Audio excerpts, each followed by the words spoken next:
Welcome to the Trouble with Writing podcast, where we chat about the real issues that stop multilingual writers producing effective English and see where we can help. Hey guys, good to see you back. How's it going? Going well, Pete. Yourself? Yeah, doing okay here in Valparaiso, Chile. Phil? Ready for another episode. Yeah, I'm All right. excited to be here. Let's get started chatting about, what are we talking about this time? Value. That's a very B2B business word, isn't it? Yeah, in the last episode, we mentioned how it's important to write for yourself, but also keep in mind the value to the reader. That seemed like a good jumping off point. For sure. I mean, I think hopefully this episode will be of value to listeners because we all want more value from our writing, whether that is getting more readers, getting more money, getting a new job, passing an exam, or whatever it is that you need to do with your writing. Let's get the maximum return from that we can. So I think it's a good topic to chat about. Another thing that just to explain where this episode came from as well, and I think we started talking about this when there was a conversation about AI as well.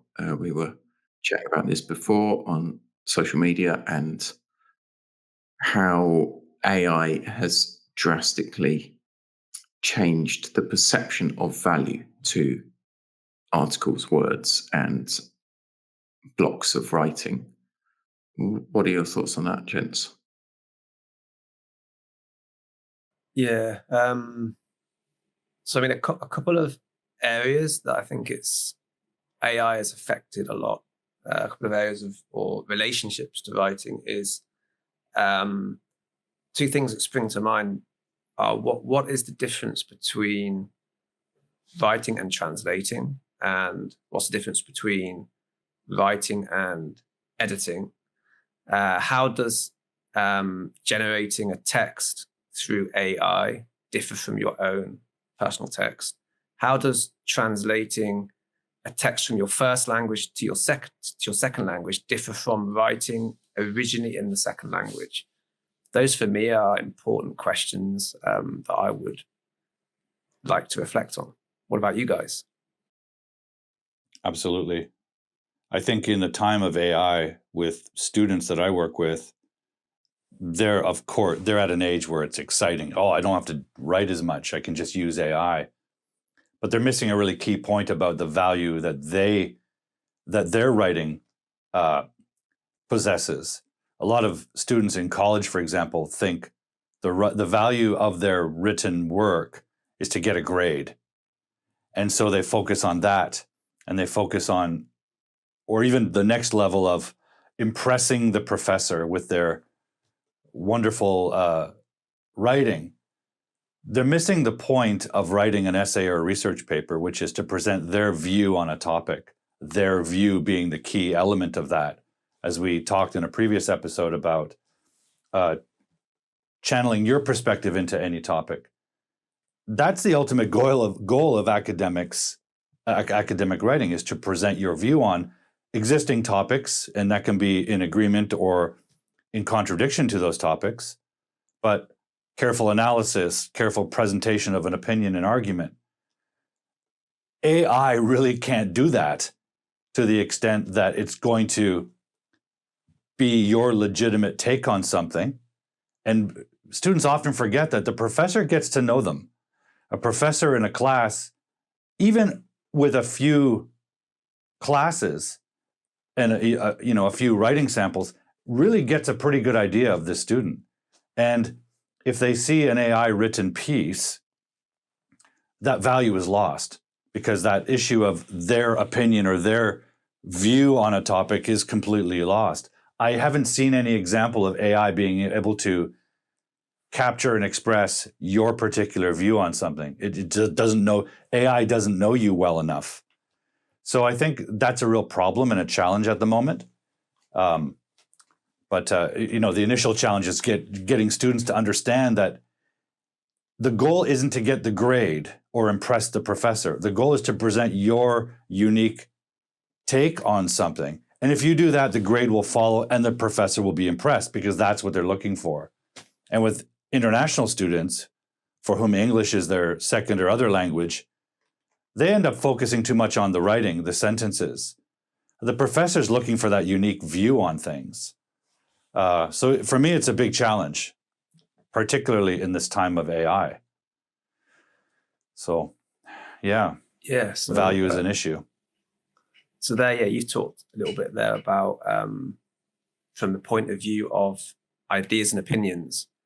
And clearly that is a great place to start. And then it goes even beyond that, right? So when you, going back to my first point about, it really is a translation trap, I feel, for a second language English writers to, because writing in a second language is so challenging, they're good at writing in the first language. So temptation is to start by translating. As soon as you translate a text, you lose a lot in terms of voice, right? So think about the word choice and the tone of the translated text is not the same as in your original text. Because when you translate a text, if you think about word choice, there are many alternative words you could use to translate one word. But when you write this in the original language, then you're making a very particular choice that's going to affect the voice of your piece. So translation, you lose so much. Also in terms of tone. So I'm fascinated by how, because I live in a Spanish-speaking country, Spanish is my second language. I'm fascinated by how when you translate from English to Spanish, it's from Spanish to English, I notice how the words that are similar, but when you go for the similar looking word in English, then quite often actually the tone changes, so it becomes more formal. So we talked about ideas, opinions, also it affects voice too. Can you think of an example word, Phil, Pete, that does that? Yeah, a couple maybe.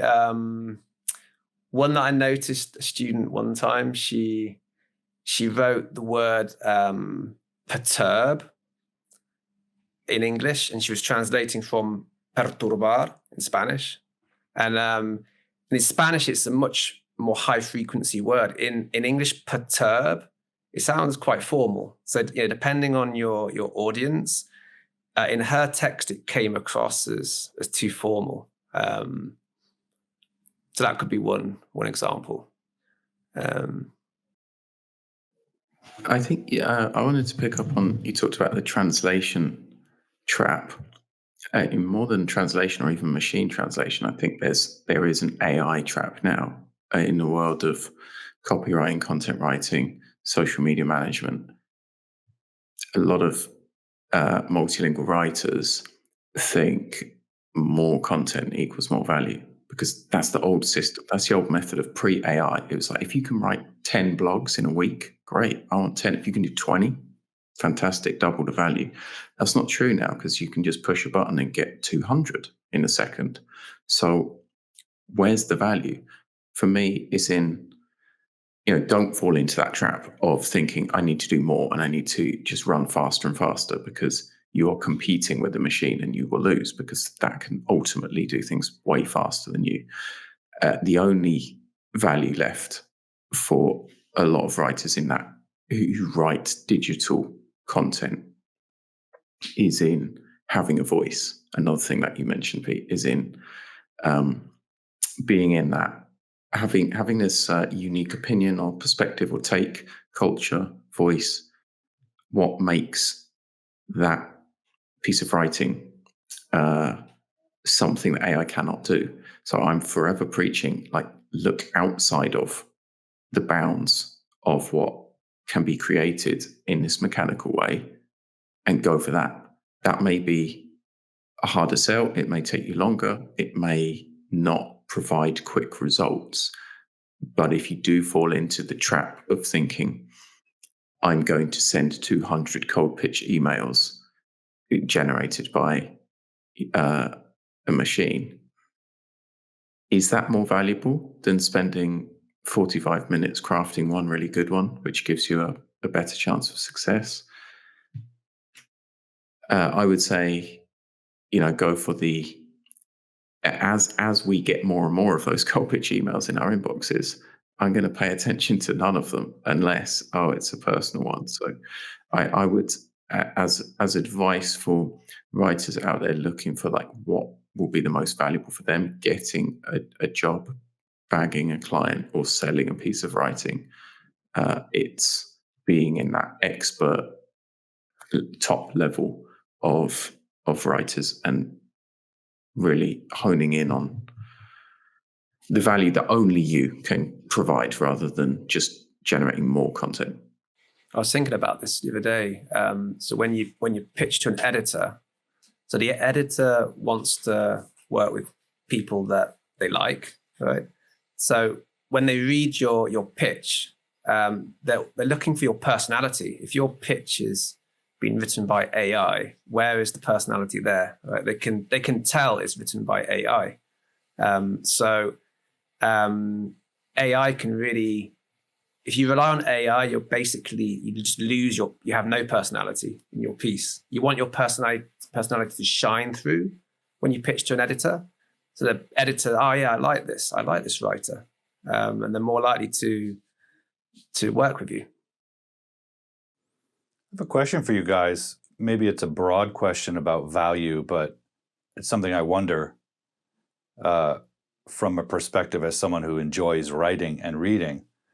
With this saturation you've both mentioned and further saturation to come with AI being used to spit out 20 blogs a week or something, and the prevalence of video to tell stories, to educate, to offer tips, do you think writing's value is diminishing or will diminish as we move forward? I hear all the time people say, I don't read anymore and children read less. That seems to tell me that writing to be read is being devalued. Do you think in a broad sense that is the case, or will there be a return to it, or what do you think on that? Should we bother writing anymore? Of course we should. I think it's a good question. Maybe that traditional mid-level article, but mid-length article is becoming less read, less popular. We're going for short, snackable content, whether it's 30-second videos or tweets. And I think there's still a lot of value in good quality, long-form journalism, these opinion-based or unique take pieces of writing, and of course in systems, books, fiction, that kind of writing as well. So I think it's certainly changing how we consume the written word. And I think we just have to change with it. I don't see it as a question of like bemoaning nobody's reading anymore. I think we are, but in a very different way. So let's just try Even and a young assess where the person, value is in reading and writing. even a young person who never reads a book, never reads an article online, spends all day texting with their friends, they're still reading and writing. That is their genre. So when they say things like, I don't need to learn how to write well, I'm just a text messenger. Well, you might be a better text messenger if you could write well and succinctly and concisely. Pete, do you have thoughts about broad value? Yeah, I mean, I think there's just variety, right? So like Phil, like you were saying, it's not it's dynamic. The way we read, the way we write is dynamic. It changes, but I don't think we'll ever I don't think writing will ever become devalued. And I think there is a lot of variety in the way that we read and write. And I think it's just it just changes. Maybe it goes in cycles, like maybe like right now. Tweets. I don't even know if they call them tweets anymore. What were originally called tweets on Twitter. Maybe that's fashionable. So these very short bits of information is fashionable these days, but probably change again. I wanted to chip in and say, lest we forget, there are more writers than ever by so many degrees, because publishing is now open, because of digital transformation, because of globalization. Anyone and everyone can write, and there are millions of people jumping on. The need to market their services, the need to explain about their ideas. It's just fracturing. There are some writers who have got 3 people reading them, or maybe even no people, but they're still getting some element of value from writing, and readers are too. So I think it's very different to the old school days of the select few writers getting published around the world. Sorry, Pete, I cut you off. Kind of what were you going to go on and say? Yeah, I was going to maybe introduce another angle to this, to talking about writing, talking about AI. I think it's important to reflect on what a writer's relationship is to AI. So I always like to think about it as the writer and the assistant. So for me, the AI trap is delegating the bulk of the work to AI and saying, "Hey, you be my writer, and then I'll read what you've written, and if I have time, I'll edit a little bit, and then hey, we're done." And I think it's really important to see it the other way around. So you are the writer. It's your voice. It's your personality that you want to sell, right? It's your ideas. It's your point of view, like what you were saying, Paul.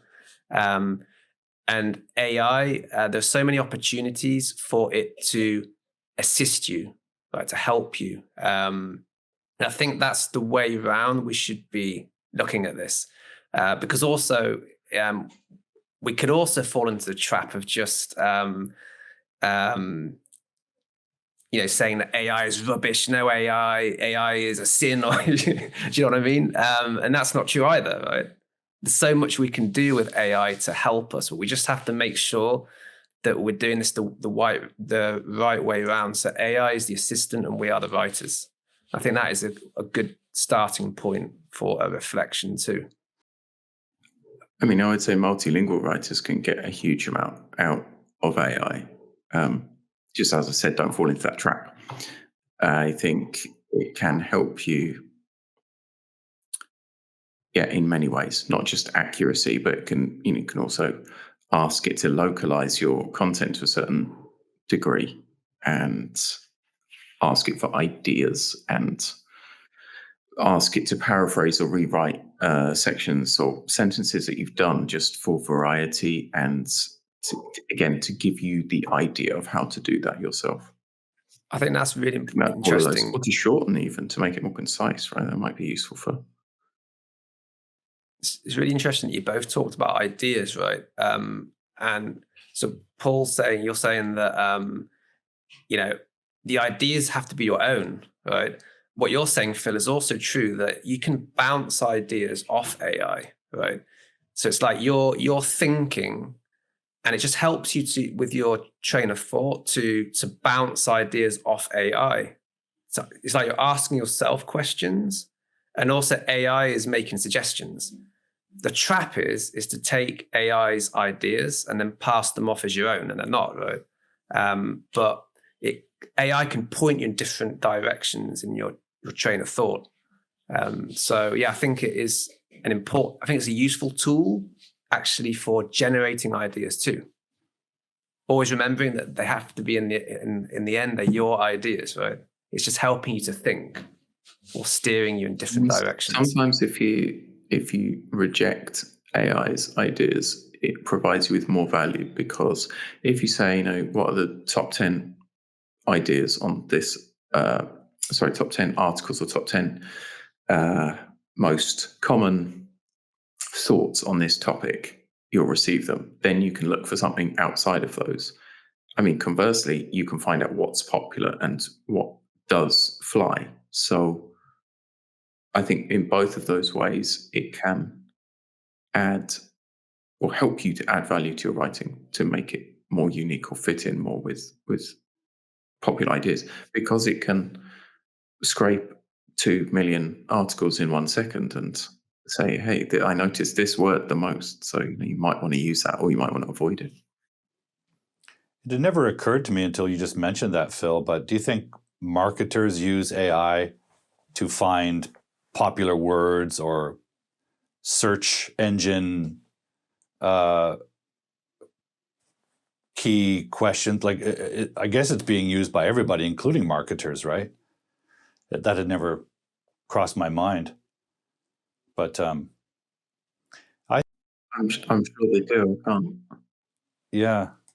We talked in a previous episode about generating ideas. I agree that AI can be useful for brainstorming, right? When you're tired and you're stumped, you might say, hey, generate me 20 ideas for a post. That can be useful. Now, they may be ideas that have been gleaned from elsewhere, but all ideas are, in a sense, right? All topics, all ideas were part of a huge human experience of space and time. So we have to temper originality with our humanity, but you could take those 10 or 20 ideas and use those as a starting point for some brainstorming of your own that's coming from within.